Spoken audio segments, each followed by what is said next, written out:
Hello everybody, my name is Aftermath and welcome to the Shanghai Major. The Shanghai Major is, as you know, starting in around 3 hours, so I decided that we should be going over this really quickly because I went over the compendium when it was new.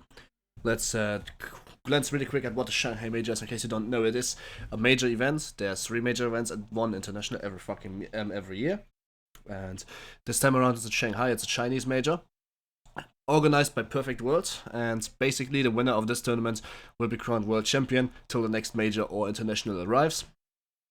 And we have our qualifiers already played. We have our group stages starting in 2.5 hours, and that is something we're gonna be over really quickly. Let's go over the teams that qualified.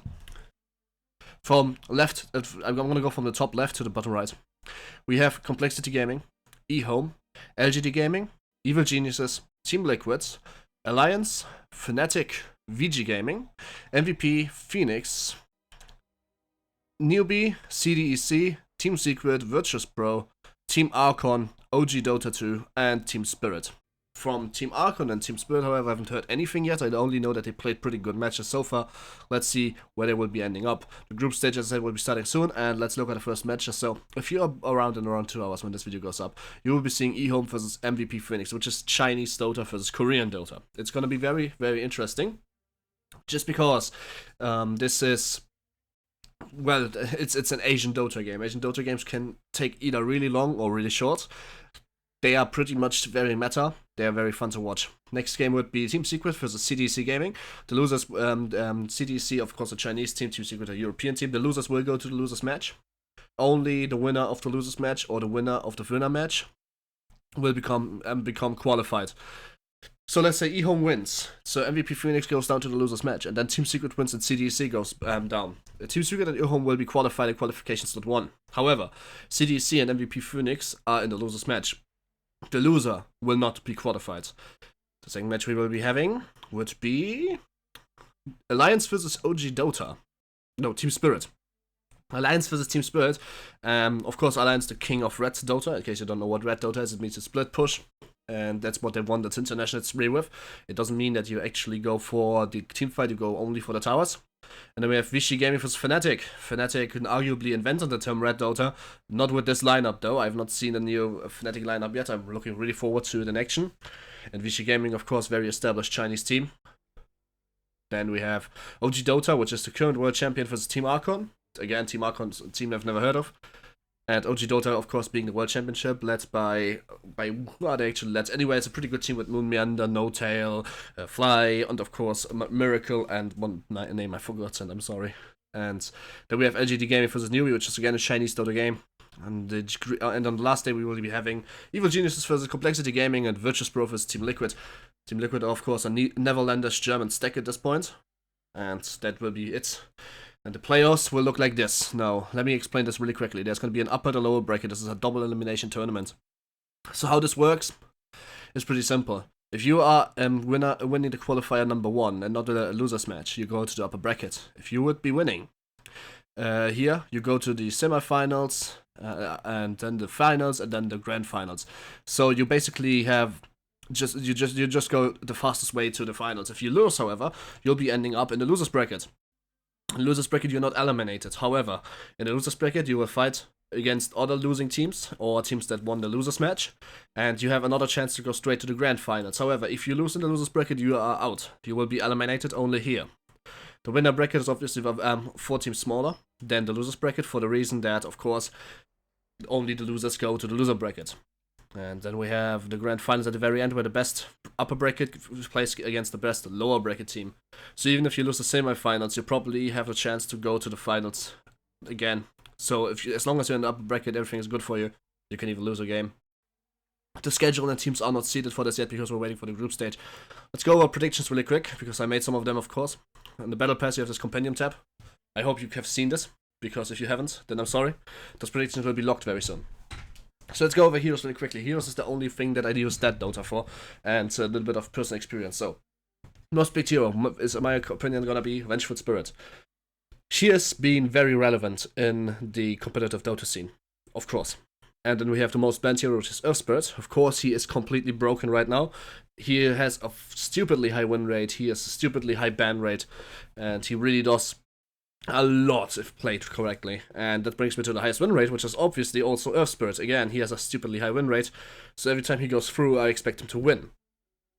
Urza is going to be the hero with the highest kill average. He's been picked regularly, and I believe if he's getting picked more than 5 times, he will have the highest average kill time.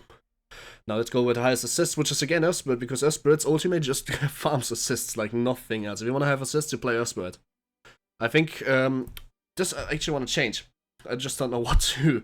But Lone Druid seems to be the hero with the least deaths in average. I choose Lone Druid because I expect him to be played. And I expect him to be played by Alliance, and I realize that Lone Druid's probably not going to die a whole lot. We have Ember Spirit, the hero with the highest last hits in average after 5 games. Ember Spirit is going to be picked. Ember Spirit is a pretty strong carry, and he always has pretty high last hits in every game. Heroes with the highest GPM is going to be Juggernaut. Juggernaut is being picked in the last few minutes, months, and he actually has a very high GPM. And that is why I believe that he's going to be seen here as well. He can farm fast and he's pushing. Queen of Pain will have the most kills in a game. And Anti-Mage will have the most last hits in one game. So I believe Anti-Mage is going to be picked up in any game, and then he is going to have the most last hits by a landslide. And that is a 1 or 2 time thing. So that's why I put him here. Queen of Pain I really only put because I don't know what else to put there. I would say Invoker, but Invoker has been nerfed a little bit more. So I don't do that. Let's go to the teams. Okay, to be quite honest, I only put teams here because I'm a fanboy. I do believe that Evil Genius is going to win. I do believe that Team Secrets will have the most kills in a single game. I do believe that OG Dota 2 has the team with the highest kill average. I do believe that Evil Genius will have the fewest deaths in the game. I do believe that Team Secret will have the most assists in the game. I do believe that Alliance will win the longest game, and I do believe that Alliance will win the shortest game. I do believe that eHome has the highest game length average because they used to do that. And I do believe that Team Secret is going to pick the most different heroes. And I believe that LGD Gaming is to pick the least different heroes. I'm going to change this to Alliance because Alliance has not been well known for a high player hero pool. And again, players, only fanboyism. I'm not saying this is accurate. I do believe Arteezy has the highest kill average. I do believe Miracle has the most kills in a singular game. I do believe Miracle has also the least deaths in the whole tournament. Puppy will have the most assists in the game and the most assists in the tournament. I do believe Admiral Bulldog has the highest last hits in the game. And I do believe that Miracle has the highest last hits in a singular game. I do believe Eternal Envy is the player with the most GPM in the game. And I do believe that Arteezy is going to be the highest GPM player average in the tournament. And I do believe that PPD is the player that picks the most different heroes. That is just me liking those players and seeing them possibly being able to pull this off. Especially Puppy and Miracle have won a little bit of my heart in the last few weeks. I would have loved to put No-Tail in here somewhere, but sorry, Johan, you're still my favorite player, but I'm sorry. I'm so sorry. I just don't see you winning any of those. Tournaments. This is actually a very accurate guess. I've been looking at games and then I've taken a guess. So I think the total number of games played. This number sets itself together because there's best of 3 and best of 5 series. However, they can be ending after 2 games if it's 2-0. I do believe the total number of games played is 39 to 97. I do not believe that the tournament goes on for too long, but I also don't believe it's going to be on for ages. I do believe the total number of heroes picked is 91 to 100, so we have up to 100 different heroes. That would be nice. I do believe that 71 to 80 heroes are going to be banned.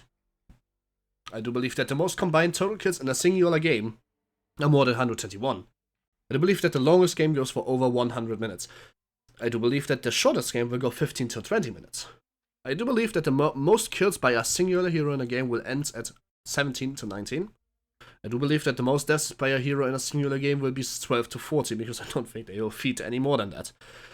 I do believe the most assists by a hero in a game is going to be 36 plus, and I'm believing it's going to be an Earth Split, and I'm going to believe this Earth Split is going to be played by hopefully Puppy. And I'm gonna say there's gonna be one game when Alchemist is picked up and the highest GPN by a hero in a game will be 1000. That's gonna happen with Alchemist, Anti-Mage, or Ember Spirit. Those are my predictions. This is what I believe is gonna happen. And except for players and teams, everything else is kind of educated, and I've looked a little bit at that Dota. Teams and players is fanboyed. I like to put the teams there because I trust those teams. If you haven't seen the qualifiers, let's go over them really quickly. We have Digital Chaos and Team Archon, Complexity Game and Shazam winning the qualifiers in America, and Team Archon pushing completely through the winner bracket while Complexity is pushing through the losers bracket. Here you can see a loser bracket action. Complexity lost, went down, and then went all the way up. That's basically what can happen in the actual tournament as well. China, GD Gaming, and Newbie won. In Europe, Team Liquid and Team Spirit came out on top, eliminating Vega Squad and Team Empire. In the Southeast Asia, MVP Phoenix and Fnatic won. Oh yeah, right, the new Fnatic roster. So sorry. Yes, it's the roster around Noshi. I've actually seen this before. And First Departure and Tearing are flying out. Minaski sadly didn't actually get to be in this. I'm a huge Minaski fanboy. I think they play pretty good Dota. It took them a while, but they're here. So this is Shanghai Major in a nutshell. Thanks for watching, and see you guys next time. And I hope you have a great event. Goodbye. My name is Dr. Don't forget to like, comment, and subscribe for more Dota content on this channel. And I'm a time traveler, so I already know the predictions. Like for good predictions, dislike if my predictions are shit. See you guys next time. And don't forget to comment your predictions in the description below.